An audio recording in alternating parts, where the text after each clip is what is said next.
नमस्कार दोस्तों, स्वागत है आपका आपके अपने YouTube चैनल अभिनंदन एकेडमी काला पीपल में, जिसमें कि हम दिल्ली पुलिस और एसएससी जीडी को ध्यान में रखते हुए मैथ्स के प्रैक्टिस सेट और वैसे ही रीजनिंग के जीके के कंप्लीट सीरीज चला रहे हैं, जिसमें कि मैथ्स के हम 2 सेट कंप्लीट करवा चुके हैं। आज रहेगा तीसरा सेट, जिसके 15 क्वेश्चन हम लेके आए हैं, जो कि प्रीवियस ईयर एग्जाम में जो आए हुए हैं वही क्वेश्चन हमने उठाए हैं। तो आइए देखते हैं फर्स्ट क्वेश्चन से।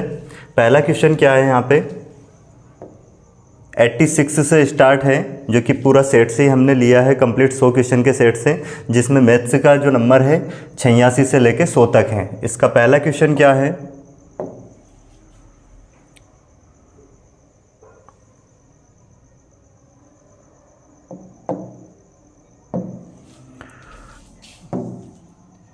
रूट में क्या है 0.0625 का हमें वर्गमूल निकालना है, इसका स्क्वायर रूट निकालना है।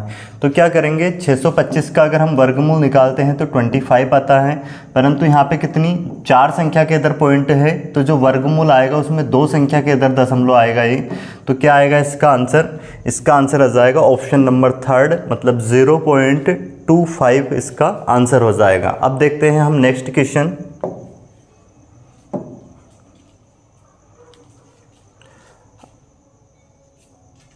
अगला क्वेश्चन हमारे पास क्या दिया गया है,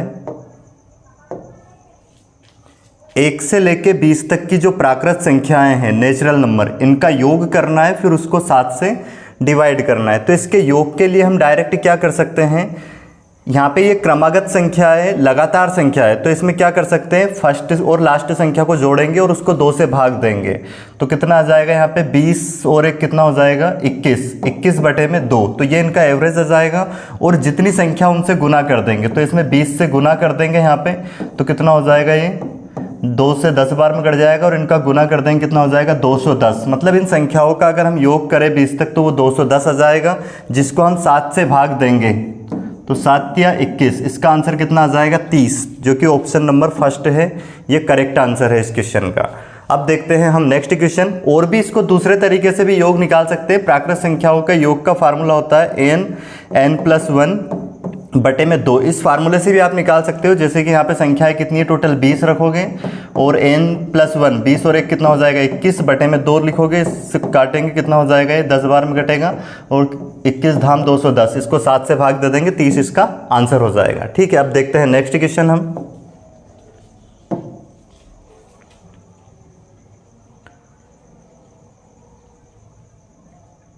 क्वेश्चन नंबर 88 कौन सा है, जो कि थर्ड क्वेश्चन रहेगा हमारा।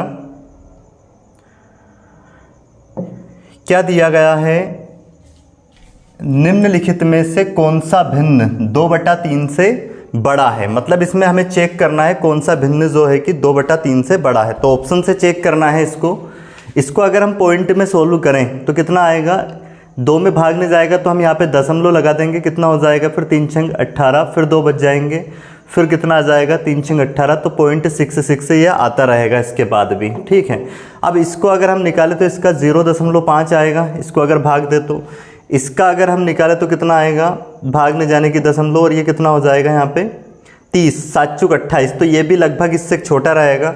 अगर इसको हम भाग दें यहाँ पे तो ये 4 से अगर 7 से अगर 4 को भाग दें तो दशमलव आएगा, ये कितना हो जाएगा 40, और कितना हो जाएगा 7 पंज 35, तो ये भी लगभग इससे छोटे आएगा। परंतु अगर इसको हम भाग देते हैं 6 को 7 से, तो पॉइंट लगाएंगे यहाँ पे, ये कितना हो जाएगा 60 को फिर भाग देंगे तो कितना हो जाएगा 7 8 56, तो ये जो संख्या होगी इससे बड़ी होगी, है ना 8। जैसे यहाँ पे 6 से ज़्यादा ये 8 आया है दशमलव के बाद, तो ऑप्शन नंबर 4 इसका क्या हो जाएगा, करेक्ट आंसर हो जाएगा। आज की क्लास के हमने अभी तक ये 3 क्वेश्चन किए हैं। अब रहेगा नेक्स्ट क्वेश्चन, देखें आप।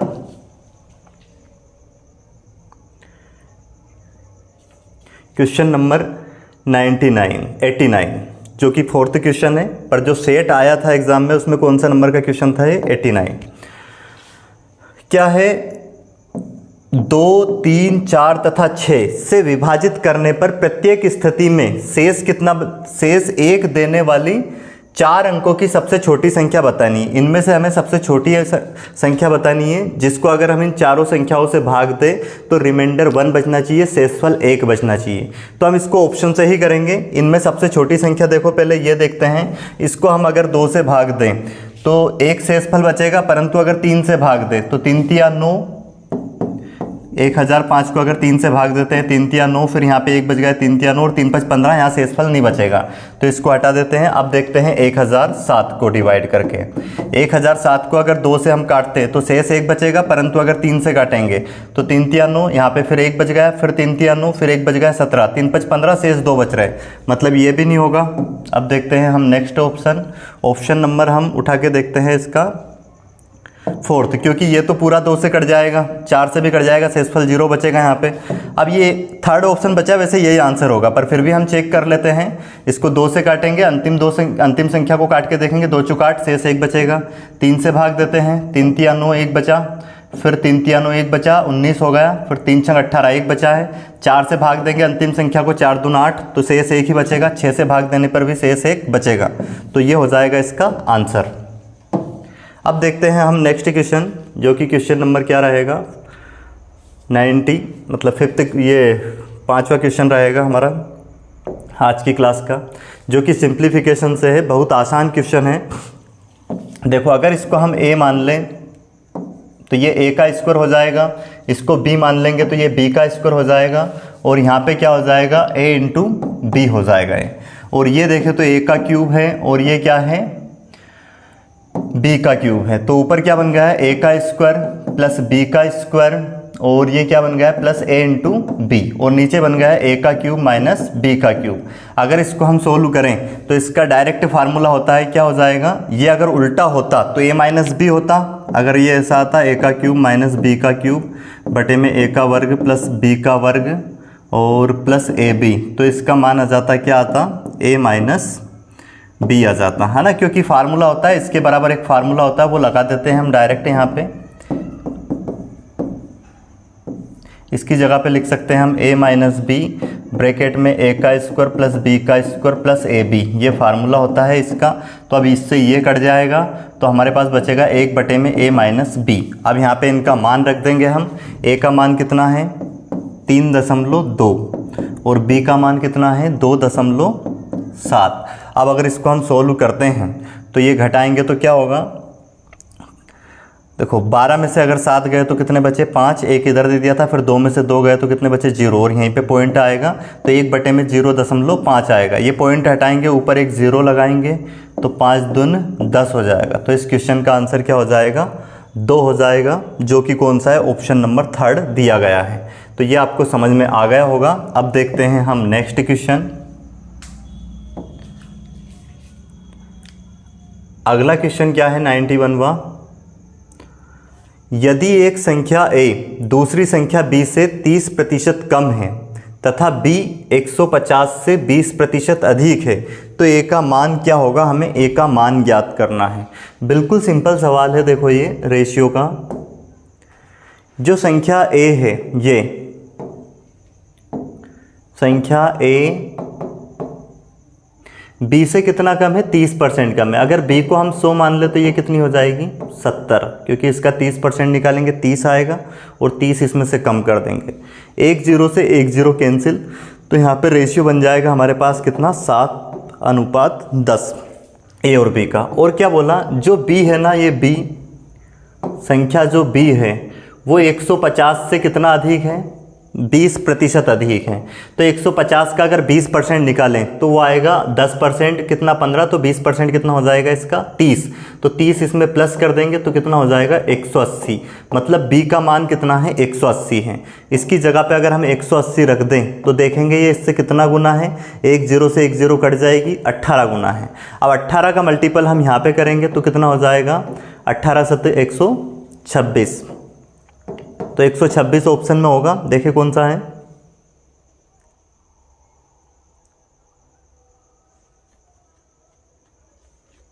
ये है। तो ये हमारा इस क्वेश्चन का क्या हो जाएगा, करेक्ट आंसर हो जाएगा। ठीक है, ऑप्शन नंबर 4th। अब देखते हैं हम नेक्स्ट क्वेश्चन 92। क्या दिया गया है, यदि a बराबर 5/4 इंटू में b तथा b बराबर 2/10 इंटू में c हो तो a अनुपात b अनुपात c ज्ञात करें। ये बिल्कुल सिंपल सवाल है। ये a देखो इधर गुने में है तो उधर बटे में जाएगा, तो a बटे में b बराबर क्या हो जाएगा, 5/4 हो जाएगा। ठीक है, और यहाँ पे चाहो तो इसको आप काट सकते हो, ये कट जाएगा, 2 5 10, 2 एकम 2, और ये बटे में जाएगा, b यहीं पे रहेगा, c बटे में जाएगा, तो b बटे में c बराबर कितना हो जाएगा, 1/5। अब हमें a अनुपात b बराबर कितना मिल गया, 5/4, और b अनुपात c कितना मिल गया, 1/5। तो अब इनका गुना करना है, हमें निकालना है a अनुपात b अनुपात c। क्या बनेगा, इसका गुना यहाँ पे करेंगे 5, इसका गुना यहाँ पे करेंगे, कितना हो जाएगा 4, इसका गुना यहाँ पे करेंगे, तो क्या हो जाएगा 5/4/20, जो कि कौन सा ऑप्शन है, 4th ऑप्शन है, लास्ट ऑप्शन। यही हमारा क्या हो जाएगा, इसका करेक्ट आंसर हो जाएगा। अब देखते हैं हम नेक्स्ट क्वेश्चन, क्वेश्चन नंबर 93। तो ध्यान से पढ़े इस क्वेश्चन को भी, बहुत आसान क्वेश्चन है, एवरेज का क्वेश्चन है ना, और आपको डिटेल में समझना ज़रूरी है, कॉन्सेप्ट भी पढ़ना ज़रूरी है, क्योंकि बेसिक कॉन्सेप्ट क्लियर रहेंगे तो सवाल एग्ज़ाम में कैसा भी घूमे वो सारे क्वेश्चन आप कर पाते हो। और इन सभी क्वेश्चनों की जो हम थ्योरी क्लास लगाते हैं, थ्योरी क्लास में कंप्लीट डिटेल में थ्योरी पढ़ाई गई है, ताकि ये ऐसे क्वेश्चन तो बहुत आसानी से बन जाए, है ना। इसमें जो 15 क्वेश्चन आए हैं, 15 क्वेश्चन में आपको ज़्यादा से ज़्यादा 5 से 7 मिनट भी नहीं लगेगी। ऐसे इतनी अच्छे तरीके से सारे क्वेश्चन को हमने ऑफलाइन क्लास में भी और ऑनलाइन में भी यूट्यूब पर करवाया है। अगर आप थ्योरी पे पढ़ोगे, पहली बार अगर इस चैनल पे आए हैं तो इसमें थ्योरी के भी बहुत सारे वीडियो डले हुए हैं, वो सारे आपको देखने हैं, हर एक चैप्टर के अलग अलग से।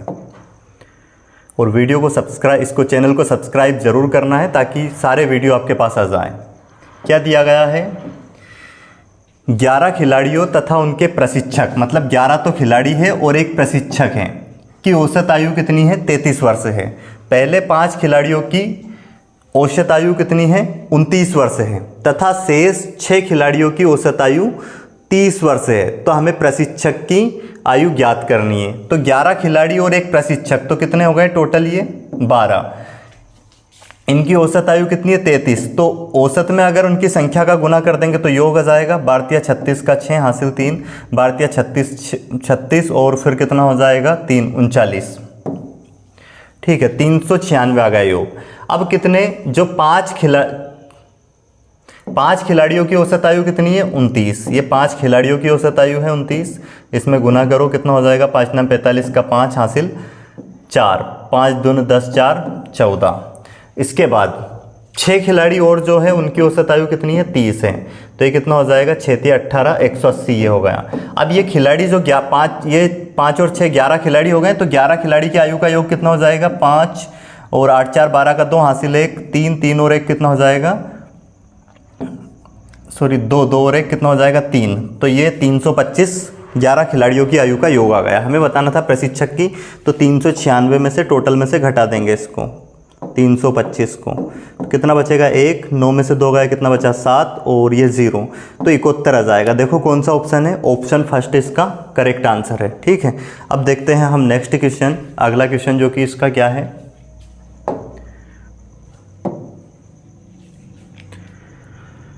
अगला क्वेश्चन हमें दिया गया है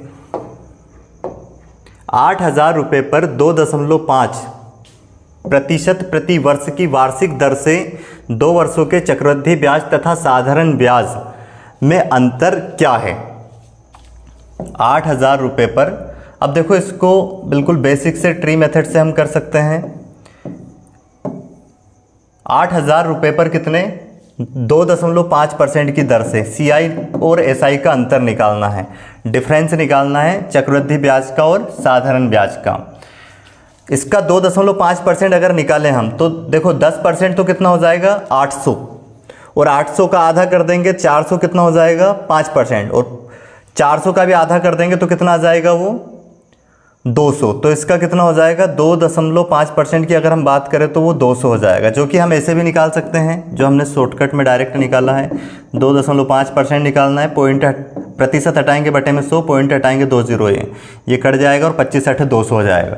ये फर्स्ट ईयर की बात हो गई। सेकंड ईयर फिर से इतना ही लगना है इसका, 2.5% तो कितना हो जाएगा, वही 200। और इसका भी अगर 2.5% निकाले हम 200 का, तो पॉइंट हटाएंगे 1 0, प्रतिशत हटाएंगे तो 2 0 और, तो 2 0 से 2 0 ये कैंसिल हो जाएगी। और अगर हम इसको काटे तो कितना, 2 5 10 और ये 5 हम 25, तो ये 5 आ जाएगा। और यही जो नीचे की लाइन में आता है यही CI और SI का अंतर होता है। देखो ये तो पूरा SI होता है 200 200 400, और अगर CI की बात करें तो 200 200 400 और 5 405 हो जाएगा। और ये जो आएगा डिफरेंस आ जाएगा 405 का, और 400 का अंतर देखें तो कितना आ रहा है, 5। तो CI और SI का अंतर कितना हो जाएगा, 5, जो कि ऑप्शन फोर्थ है, जिसमें क्या दिया है आंसर, 5। अब देखते हैं हम अगला क्वेश्चन 95 क्या दिया है। यदि 400 कुर्सियां 10,000 रुपये में खरीदी गई हैं तो 60% लाभ कमाने के लिए 10,000 रुपये में कितनी कुर्सी बेची जानी चाहिए। तो बिल्कुल सिंपल सवाल है। देखो 10,000 रुपये को अगर हम भाग दे दें किससे, 40 से, तो एक कुर्सी का CP आ जाएगा हमारे पास, है ना, एक कुर्सी का CP, एक का CP कितना हो जाएगा, ये कैंसिल हो जाएगा, यहाँ पे कट जाएगा, 4 दून 8, 2 बचे, 4 5 20, और ये कितना हो जाएगा यहाँ पे 250 एक कुर्सी का क्या आ गया, CP। अब क्या बोला गया, 60% लाभ पर बेचना है, इस पर 60% लाभ कमाना है। तो इसका 60% अगर हम निकालें 260 का, 260 का 250 का अगर 60% निकालें तो कितना आएगा, ये 25 छक 150, तो 150 इसमें प्लस कर दो, कितना आ जाएगा ये 400। मतलब एक कुर्सी को कितने में, 400 रुपये में बेचना पड़ेगा, तो कितना उसको 60% का लाभ होगा, है ना। ये सेलिंग प्राइस आ गया, एक कुर्सी का SP आ गया। अब अगर एक कुर्सी के SP से हम टोटल कितने में बेचना है, कितने रुपए, 10,000 रुपये में कितनी कुर्सियां बेची जानी चाहिए। तो अब इसको हम भाग दे देंगे 10,000 को किससे, 400 से, तो 2 0 से 2 0 ये कैंसिल, 4 दून 8, 4 5 20, तो 25 कुर्सी बेचनी पड़ेगी। इतना लाभ कमाने के लिए क्या करना पड़ेगा, 25 कुर्सी बेचनी पड़ेगी। अब देखते हैं नेक्स्ट क्वेश्चन अगला। पीयूष अपनी वस्तु के मूल्य उसके क्रय मूल्य से 30% अधिक अंकित करता है। यदि 20% की छूट देने के पश्चात वह वस्तु को 780 रुपये में बेचता है तो वस्तु का क्रय मूल्य क्या है। अब देखो क्या किया, अगर हम उसका CP 100 मान लें, ये तो इसका कॉस्ट प्राइस हो गया, क्रय मूल्य, क्रय मूल्य से कितना 30% अधिक वो अंकित करता है, ठीक है। तो उसने इसका 30% निकालेंगे 100 का, तो 30 आएगा, और 130 उसने अंकित कर दिया MRP, इस पे मार्केट प्राइस डाल दी। इसके बाद 20% का डिस्काउंट दिया। डिस्काउंट ध्यान रखना, डिस्काउंट दिया जाता है मार्केट प्राइस पे, MRP पे, तो इस पे उसने डिस्काउंट दिया कितने का, 20% का। अब अगर वो यहाँ पे डिस्काउंट दे दे 20% का, तो कितने का डिस्काउंट दिया उसने, डिस्काउंट दिया 10% 13, तो 20% 26 का डिस्काउंट दिया, मतलब बेचा कितने में उसने इसको, 26 हटा देते हैं 104 में, 4% के लाभ पर बेचा है। 104 की वैल्यू हमें प्रश्न में कितनी दी है, 780, और हमें क्या बताना है, फिर इसका क्रय मूल्य बताना है। तो ये देखेंगे कितना गुना है, 780 बटे में 104, 104 से इसको अगर हम भाग देते हैं तो ये 13 से कट जाएगा। देखो 13 छंग 78 60 हो जाएगा, और ये कितना हो जाएगा, 53 कितना हो जाएगा, 13 8 104 होता है, ठीक है। और यहाँ पे अगर हम बात करें तो ये कट जाएगा 4 से, और 4 से कटेगा ये, 4 एकम 4, 4 5 20 15, 4 दून 8, 15/2। अब इसका गुना 100 में कर देंगे हम, CP हमें बताना है, 15/2 का गुना करेंगे तो कितनी बार में कटेगा ये, 50, और इनका मल्टीप्लाई कर देंगे 15 5 75, तो कितना हो जाएगा 750, मतलब 750 रुपये उसकी खरीदी गई प्राइस थी। ऑप्शन C इसका करेक्ट आंसर हो जाएगा। क्या हो जाएगा इसका, 750 रुपये आएगा क्रय मूल्य। अब देखते हैं हम नेक्स्ट क्वेश्चन। अगला क्वेश्चन हमारे पास क्या है, एक वर्ग के क्षेत्रफल तथा उसके भीतर खींचे गए वृत्त के क्षेत्रफल का अनुपात क्या होगा।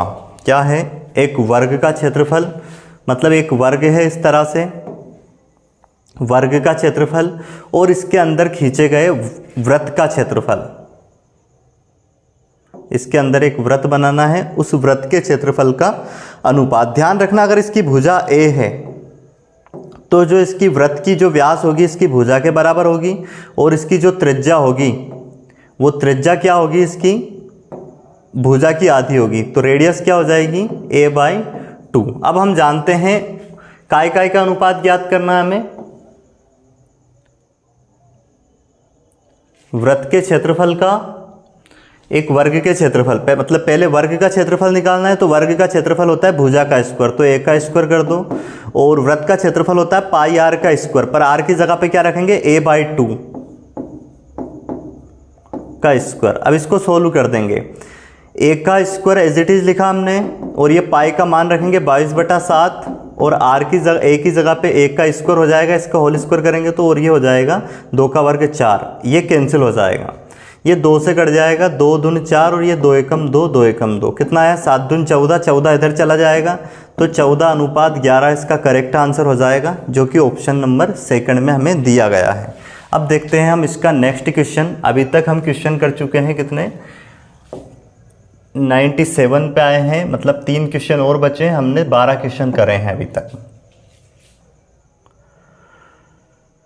अगला क्वेश्चन क्या दिया गया हमें, एक व्यक्ति प्रत्येक 3 किलोमीटर की 4 समान दूरियों को क्रमशः 20, 30 तथा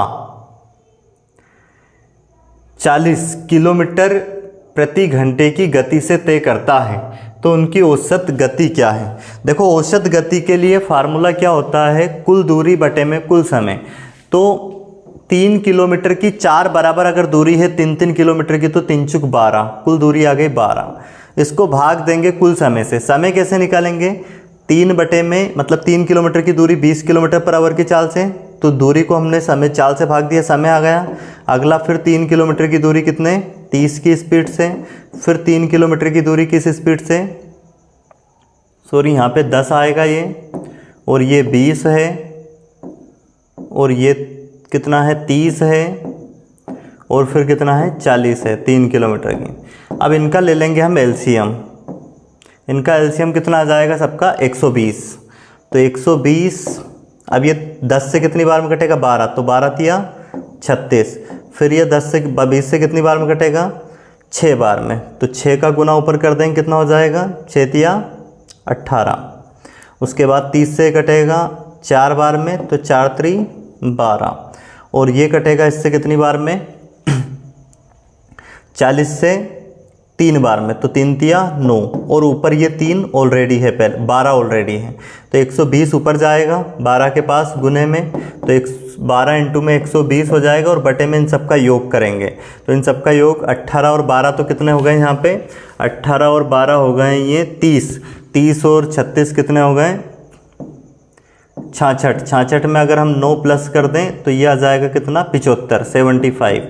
अब अगर इसको हम काटें तो ये कट जाएगा वैसे 5 से, 5 एकम 5, और कितनी बचेगा यहाँ पे 2, 5 हम 25, 15 5 75, 5 15 बार में कट जाएगा, और ये कट जाएगा 5 से कितनी बार में, 5 दून 10, और कितना 5 चुक 20। फिर से अगर इसको काटें हम 3 से कट जाएगा, 3 5 15, 3 चुक 12, और ये 24 चुक 96 हो जाएगा, और 96 को हम भाग दें 5 से, तो 5 एकम 5, फिर यहाँ पे बचे कितने 4, 5 नाम 45, फिर बचे यहाँ पे 2, 5 दून 10, तो 19.2 देख लो कौन से ऑप्शन में है, ऑप्शन नंबर सेकंड इसकी औसत चाल हो जाएगी, जो कि इसका करेक्ट आंसर होगा। ठीक है, अब देखते हैं हम नेक्स्ट क्वेश्चन।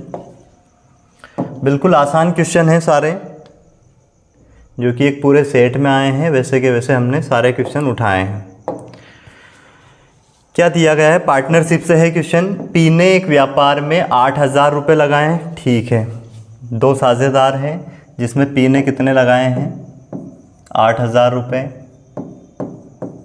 और क्यू ने लगाए हैं कितने,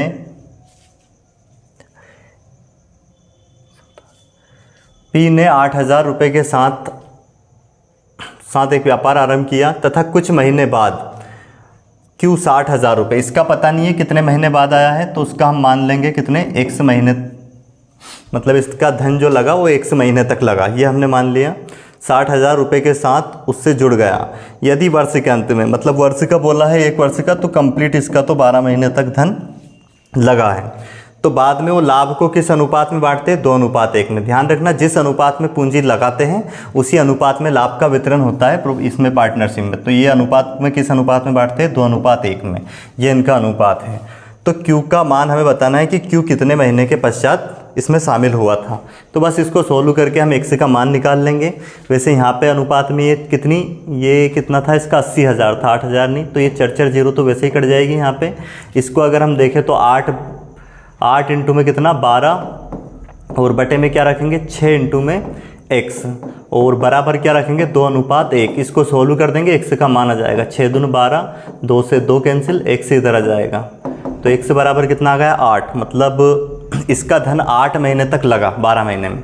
तो हमसे पूछा कि ये कितने महीने बाद आया था, तो हम क्या करेंगे? 12 में से इस 8 को घटा देंगे। मतलब ये 4 महीने के बाद व्यापार में शामिल हुआ था, तब इसका धन 8 महीने तक लगा रहा। तो ये क्या आएगा इसका आंसर? 4 माह। मतलब B कितने माह, ये Q कितने माह के बाद शामिल हुआ व्यापार में?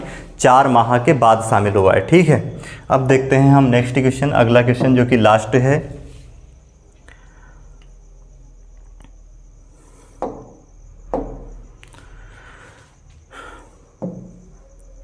क्या है? F तथा M मिलकर एक कार्य को कितने दिन में कंप्लीट कर सकते हैं? F और M अगर काम को मिलकर करें तो 8 दिन में काम हो जाएगा, परंतु F अकेला उसी कार्य को कितने दिन में कर सकता है? ये कर सकता है 12 दिन में। तो M अकेला उस कार्य को कितने दिन में करेगा? इसके लिए क्या करेंगे? हम LCM लेंगे इनका 24।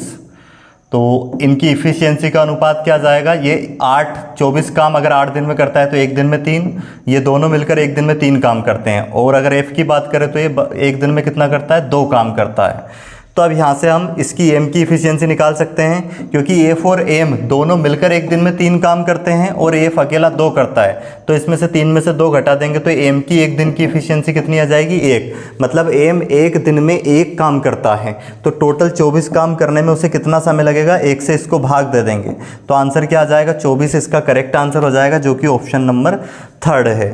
तो ये हो गए हमारे 100 क्वेश्चन इसके मतलब कंप्लीट। जो 15 क्वेश्चन हमारा टारगेट था, बाकी 85 क्वेश्चन में इसमें रीजनिंग, जीके और कंप्यूटर सब मिला के थे। ठीक है, तो इसी तरह से इस चैनल पर हम एसएससी जीडी के भी और एसएससी ये जो दिल्ली पुलिस कांस्टेबल महिला जो की एग्ज़ाम जो आई है इसके भी हम कंप्लीट सेट इस चैनल पे करवाने वाले हैं। तो चैनल को सब्सक्राइब ज़रूर करें ताकि प्रत्येक वीडियो के नोटिफिकेशन आपको मिल जाए। वीडियो को अंत तक देखने के लिए धन्यवाद।